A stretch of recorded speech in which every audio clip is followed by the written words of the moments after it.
रामपुर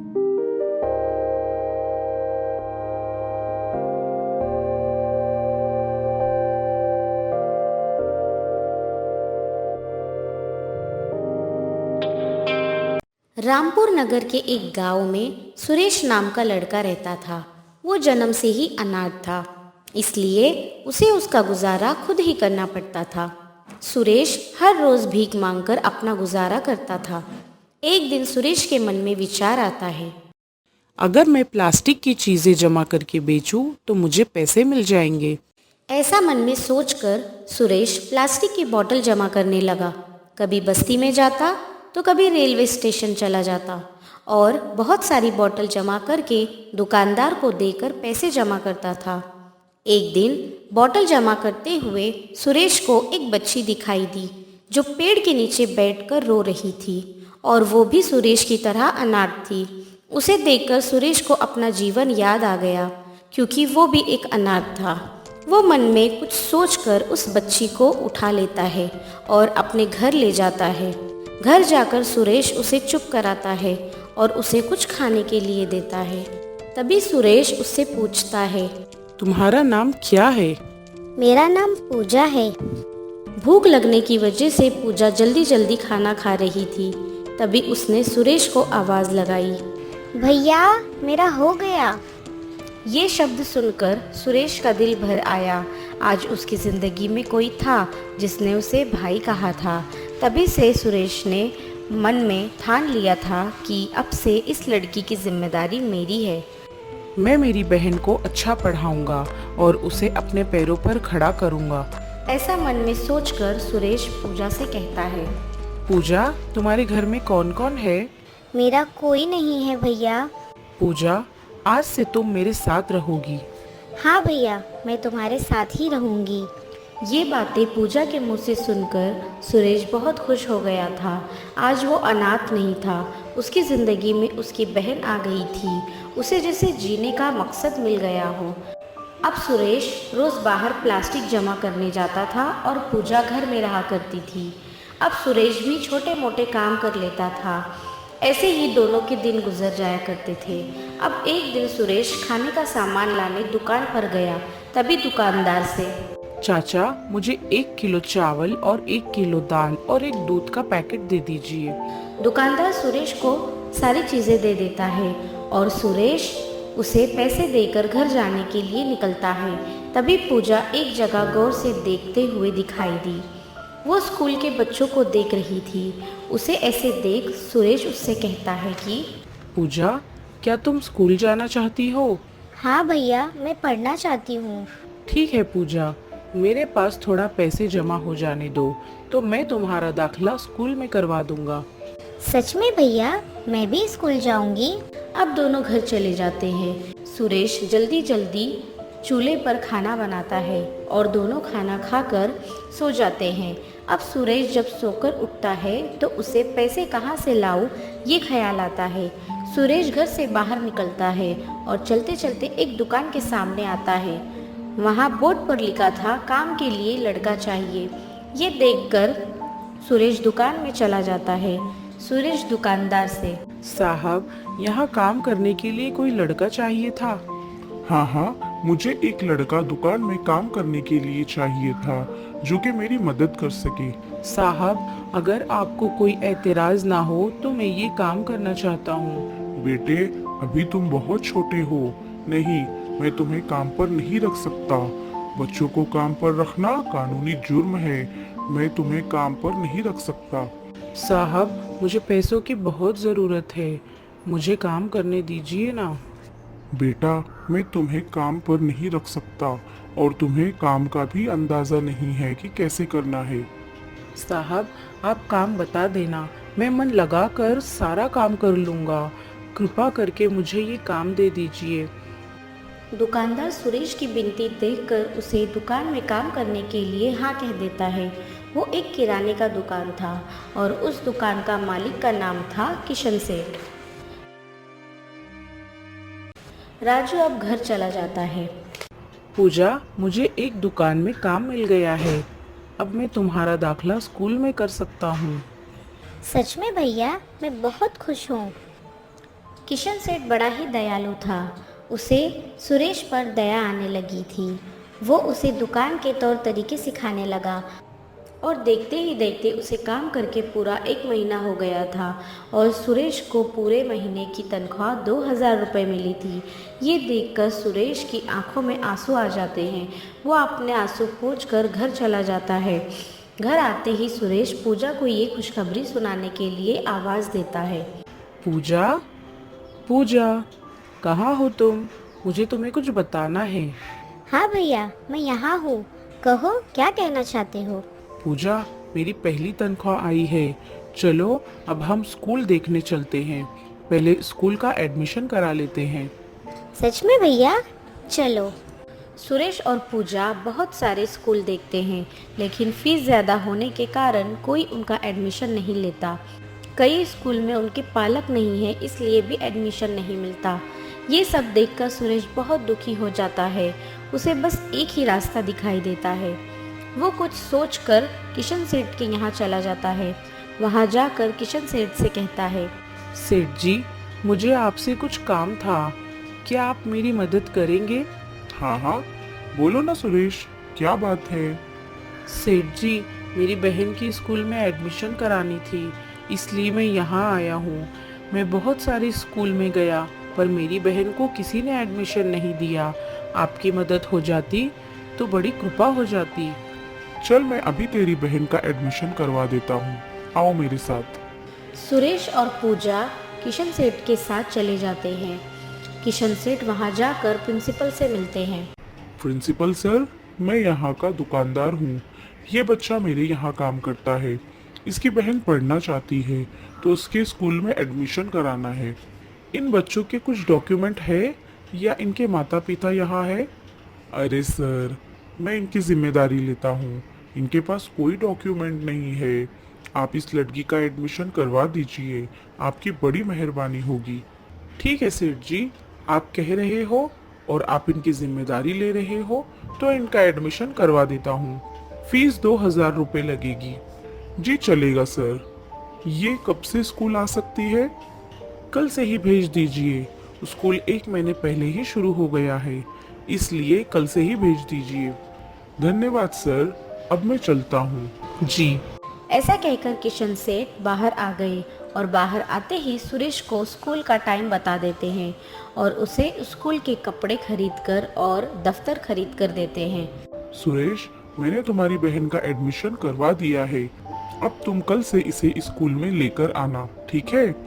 ठीक है मालिक, मैं आपके पैसे थोड़े थोड़े करके चुका दूंगा। सुरेश बेटा, मैंने तुमसे पैसे मांगे हैं कभी? रहने दो। नहीं मालिक, मैं आपके सारे पैसे आपको दे दूंगा। ठीक है, दे देना, मगर अब घर जाओ। कल से इसे स्कूल भी भेजना है और दुकान पर भी तो आना है तुम्हें। हाँ सेठ जी, मैं चलता हूँ। ऐसा कहकर सुरेश और पूजा वहाँ से चले जाते हैं। घर जाकर सुरेश पूजा से कहता है, देखा पूजा, मालिक कितने अच्छे हैं। हाँ भैया, मुझे भी यकीन नहीं हो रहा है कि मैं कल से स्कूल पढ़ने जाऊंगी। चलो पूजा, आज हमें सब काम जल्दी जल्दी निपटाने पड़ेंगे और कल सुबह उठकर मुझे काम पर भी तो जाना है और तुम्हें स्कूल भी तो जाना है। हाँ भैया, चलो। ऐसा कहकर दोनों घर के काम कर डालते हैं और अगले दिन सुरेश पूजा को लेकर स्कूल चला जाता है। उसे स्कूल में छोड़कर वो दुकान के लिए निकल जाता है और पूजा स्कूल में जाकर अपने क्लास में बैठ जाती है और इधर सुरेश दुकान पर काम करने लगता है।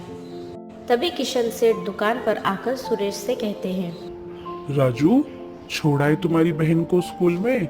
हाँ मालिक, मैं अभी उसे छोड़कर आया हूँ। सुरेश, क्या तुम पढ़ाई नहीं करना चाहते हो? मैं भी पढ़ना चाहता हूँ मालिक, लेकिन पहले मेरी बहन पढ़ेगी। कितने अच्छे विचार है तुम्हारे। अगर तुम चाहो तो तुम भी पढ़ाई कर सकते हो। मैं अगर स्कूल जाऊंगा तो दुकान में काम कौन करेगा मालिक? तुम ही काम करना। तुम स्कूल से जाकर आके भी काम कर सकते हो। सच में मालिक, ऐसा हो सकता है क्या?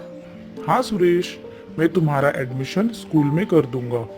मालिक, मैं आपका शुक्रिया अदा कैसे करूं? मुझे ये समझ में ही नहीं आ रहा।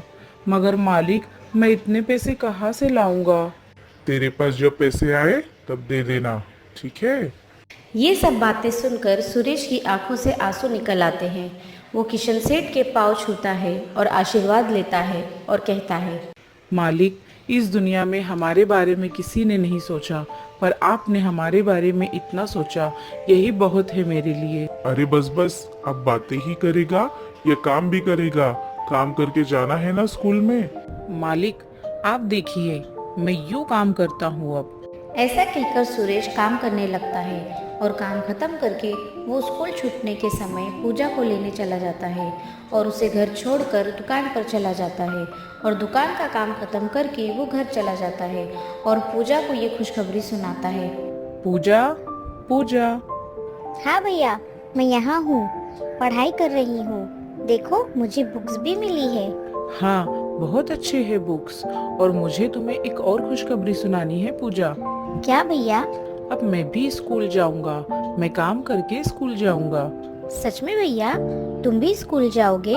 मैं बड़ी होने के बाद तुम्हें काम नहीं करने दूंगी भैया। हाँ पूजा, तू बड़ी होने के बाद क्या बनेगी? भैया, मैं बड़ी बन के डॉक्टर बनूंगी। बहुत अच्छे बहना, तू खूब पढ़ाई कर, बाकी का सब मैं देख लूंगा। अब राजू भी स्कूल जाने लगता है और खूब मन लगा के पढ़ता है। ऐसे ही कुछ साल बीत जाते हैं। सुरेश 12वीं की कक्षा पास कर लेता है और पूजा 10वीं कक्षा की पढ़ाई पूरी कर लेती है। राजू अब पढ़ाई के साथ साथ दुकान भी संभालने लगता है। ये देखकर किशन सेठ बहुत खुश हो जाते हैं और अब किशन सेठ को सुरेश पर पूरा भरोसा हो गया था। सुरेश पूजा को डॉक्टर बनाना चाहता था, इसलिए वो थोड़े थोड़े पैसे जमा करने लगा था। अब सुरेश डिग्री पूरी करके जॉब करने लगा था। पूजा 12वीं कक्षा पास हो जाती है और उसका ज़िले में पहला नंबर आता है। स्कूल में उसका सत्कार किया जाता है। पूजा अब घर चली जाती है। सुरेश मिठाई लेकर घर आता है। वो पूजा को देखकर बहुत खुश होता है। पूजा, तुमने 12वीं कक्षा में पहला नंबर लाकर मेरा सर ऊंचा कर दिया है। ये सब आपकी वजह से हुआ है भैया। चल अब मिठाई खा। तुम भी खाओ ना भैया। कुछ दिनों बाद पूजा का एडमिशन MBBS कॉलेज में हो जाता है और कुछ साल ऐसे ही बीत जाते हैं। पूजा अब डॉक्टर बन जाती है और अच्छे हॉस्पिटल में जॉब भी करने लगती है। सुरेश ये खुशखबरी देने के लिए किशन सेठ की दुकान में जाता है। मालिक, पूजा डॉक्टर बन गई है, इसलिए ये खुशखबरी आपको देने आया हूँ। ये बहुत अच्छा हुआ है सुरेश, आखिर तुम्हारा सपना पूरा हो ही गया। सुरेश किशन सेठ को मिठाई दे देता है और घर के लिए निकलता है। तभी अचानक किशन सेठ को चक्कर आता है और वो गिर जाते हैं। सुरेश उन्हें उठाने की बहुत कोशिश करता है मगर वो बेहोश हो जाते हैं। सुरेश उन्हें हॉस्पिटल ले जाता है। पूजा उन्हें देखकर बताती है, भैया, इन्हें हार्ट अटैक आया है, इनका ऑपरेशन करना पड़ेगा और इनके घर वालों को भी बताना पड़ेगा। मैं इनके घर वालों को फोन कर देता हूँ, तू जल्दी ऑपरेशन कर इनका। सुरेश फोन करके उनके घर वालों को बता देता है। थोड़ी देर बाद उनकी पत्नी और बेटा आते हैं। हॉस्पिटल में उनका ऑपरेशन होता है। ऑपरेशन होने के बाद किशन सेठ के पास उनकी पत्नी, बेटा, सुरेश और पूजा थी। अब किशन सेठ को होश आता है। आपको कैसा लग रहा है अब? मुझे अब ठीक लग रहा है। आप बस आराम कीजिए। सुरेश, मैं इस हॉस्पिटल में कैसे? मालिक, आपको चक्कर आ गया था, इसलिए मैंने आपको हॉस्पिटल में एडमिट करवाया। तभी पता चला आपको हार्ट अटैक आया है। और हाँ, आपको ऑपरेशन पूजा ने ही किया है। सुरेश, तुम्हारा बहुत बहुत धन्यवाद। तुम दोनों ने मेरे लिए कितना किया। सेठ जी, आपने जो हमारे लिए किया उसके बदले में ये कुछ भी नहीं। मैं आपकी ठीक होने तक आपका दुकान संभाल लूंगा, आप चिंता मत कीजिए। आपने जो हमारे लिए किया है वो तो हम बता भी नहीं सकते। आप हमारे लिए भगवान हैं। सेठ जी, आप आराम कीजिए और कोई भी चीज़ की ज़रूरत हो तो मुझे बता देना। किशन सेठ अपनी पत्नी ममता से कहता है, देखा ममता, इन बच्चों ने मेरे लिए कितना किया है। हाँ जी, इन बच्चों ने हमारे लिए बहुत किया है। मैं तो इनका शुक्रिया कह रही थी। तो बोलते हैं कि अपनों से कोई शुक्रिया कहता है क्या? हमें आज और एक बेटा और बेटी मिल गए जी। हाँ ममता, आज से ये दोनों हमारे साथ एक परिवार बन के रहेंगे। आपने मेरे मन की बात कह दी जी। सुरेश, तुम और पूजा मेरे घर रहने आ सकते हो, मेरा बेटा और बेटी बनके। ये सब बातें सुन सुरेश और पूजा की आंखें भर आई। आज उन दोनों को एक परिवार मिल गया था। देखा दोस्तों, मन में अगर ठान ले तो हम नामुमकिन चीज भी हासिल कर सकते हैं। हमारे हौसले उतने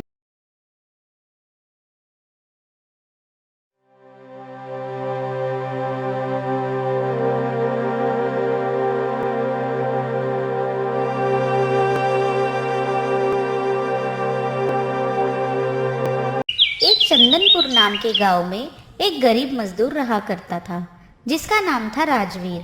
उसके घर में उसकी पत्नी सीमा और एक बेटा नैतिक और बेटी नेहा रहती थी।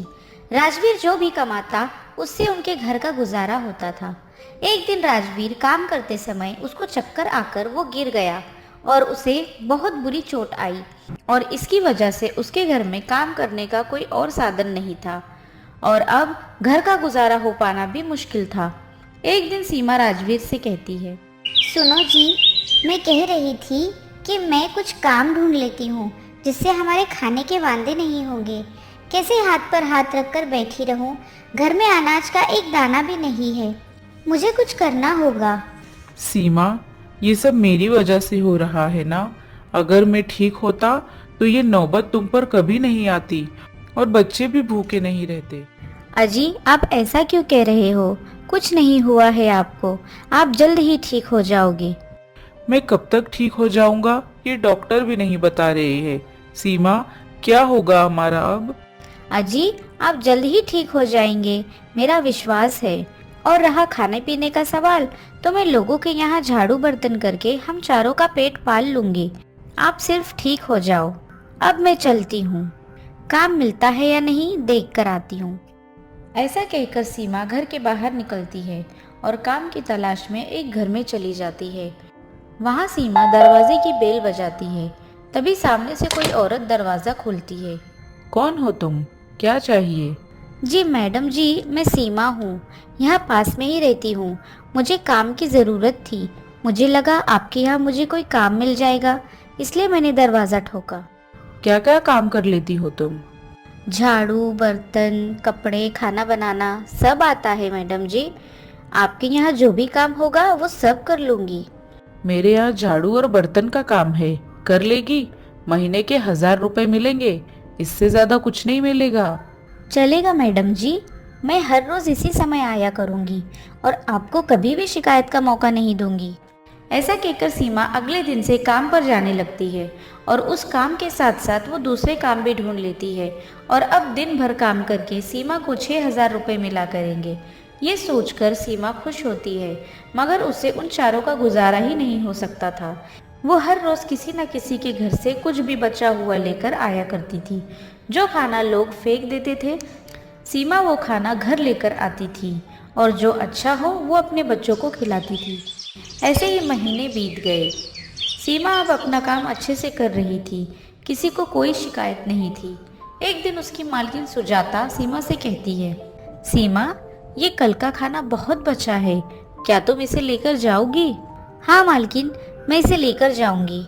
ऐसा कहकर सीमा सारा बचा हुआ खाना अपने लाए हुए थैले में रख लेती है और काम खत्म होने के बाद सीमा घर चली जाती है और अपने बच्चों के साथ भर पेट खाना खाती है। वो दिन उसके लिए सबसे अच्छा दिन था।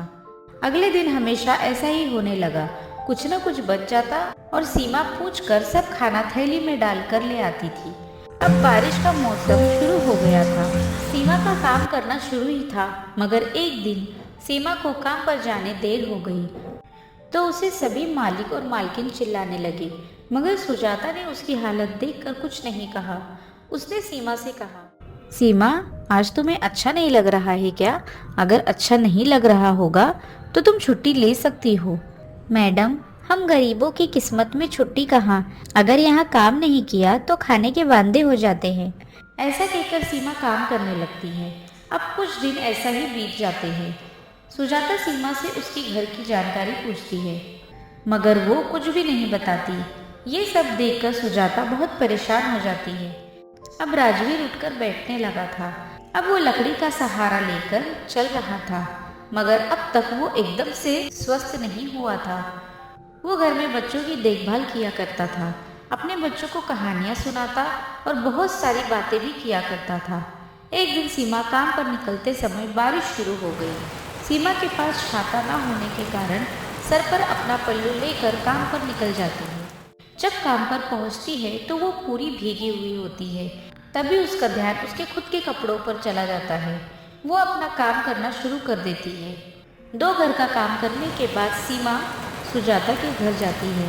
तभी सीमा अपने आप से, हाय रे मेरी फूटी किस्मत, अब मुझे इस पानी से बचा ले। मेरे पास छाता खरीदने के लिए भी पैसे नहीं हैं। मैं क्या करूं? ऐसा कहकर सीमा एक दुकान के सहारे वहां खड़ी रहती है।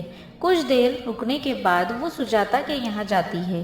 तभी सुजाता सीमा को देखकर कहती है, अरे सीमा, तुम इतनी भीगी हुई क्यों हो? अगर ऐसे ही रही तो ठंड लग जाएगी और बीमार पड़ जाओगी। नहीं मालकिन, मैं ठीक हूँ। अरे मेरी साड़ी पहन लो, तुम्हें ठंड नहीं लगेगी। मालकिन, आपने इतना सोचा, यही बहुत है। ऐसा कहकर सीमा अपने काम करने लगती है और काम खत्म करके सीमा घर जाने लगती है। तभी सुजाता उसे आवाज़ देती है, सीमा, तुम्हारी तनख्वाह लेकर जाओ और ये मेरी ओर से तुम्हारे लिए। सीमा देखती है उसमें कुछ खाने की चीज़ें और छाता होता है। ये सब देखकर सीमा की आंखों में आंसू आ जाते हैं। मालकिन, इसकी कोई ज़रूरत नहीं थी, मुझे ये नहीं चाहिए। मेरी ओर से तुम्हें ये छाता और तुम्हारे बच्चों के लिए कुछ खाने का सामान, और ये लो तुम्हारी तनख्वाह। जी मालकिन, आपका बहुत बहुत धन्यवाद। मैं चलती हूँ। ऐसा कहकर सीमा अपने घर जाने लगती है। उसके पीछे पीछे आज सुजाता भी चली जाती है और उसका पीछा करती है। उधर बच्चे अपनी माँ का इंतज़ार करते हैं। पिताजी, माँ कब आएगी? हमें बहुत भूख लगी है। अरे माँ आ जाएगी, माँ को आज बहुत काम होगा, इसलिए देर हो रही है। सुजाता उसका पीछा करते करते सीमा के घर तक पहुंच जाती है। घर पहुंचकर सीमा अपना हाथ पैर धोकर घर में आती है और बैग में रखा हुआ सामान निकालकर बच्चों के सामने रखती है। उस सामान को देखकर बच्चे बहुत खुश हो जाते हैं। माँ, मुझे बहुत भूख लगी थी। अच्छा हुआ तुम कुछ लेकर आई, मुझे ये बहुत पसंद है। हाँ, ये लो, मन भर कर खाओ। ये सब नज़ारा सुजाता बाहर से देख रही थी। ये सब नज़ारा देखकर उसकी आंखों में आंसू आ जाते हैं और वो देखती है कि सीमा के घर में उसका पति पलंग पर लेटा हुआ है और उसके बच्चे घर में खेल रहे थे। सीमा जब घर आई तो सारे बड़े ही खुश हुए। ये सब देख सुजाता उसके घर में चली जाती है। सीमा, उसकी आवाज़ सुनकर सीमा पीछे देखती है तो सुजाता पीछे खड़ी दिखाई देती है। वो उन्हें देखते ही कहती है, मालकिन, आप यहाँ आइए ना, बैठिए। सीमा, तुम्हारी जिंदगी में कितने कष्ट है, फिर भी तुम चुपचाप काम करती रही। मैंने तुमसे पूछा तो तुमने कुछ बताया क्यों नहीं? क्या मैं इतनी गैर हूँ? नहीं मालकिन, मैं अपने साथ साथ आपको दुखी नहीं करना चाहती थी, इसलिए मैंने आपको कुछ नहीं बताया। सीमा, मैं तुम्हारे पति का अच्छे से इलाज करूँगी और तुम्हारे बच्चों की शिक्षा का खर्च भी उठाऊंगी। तुम चिंता मत करो। ये सब सुनकर सीमा की आंखों में आंसू आ जाते हैं और वो उसको हाथ जोड़कर धन्यवाद देती है। दीदी, आप सच में बहुत महान है। आप जैसी दीदी नसीब वालों को मिलती है। कितना अच्छा नसीब है मेरा, मुझे आपकी वजह से दीदी मिल गई।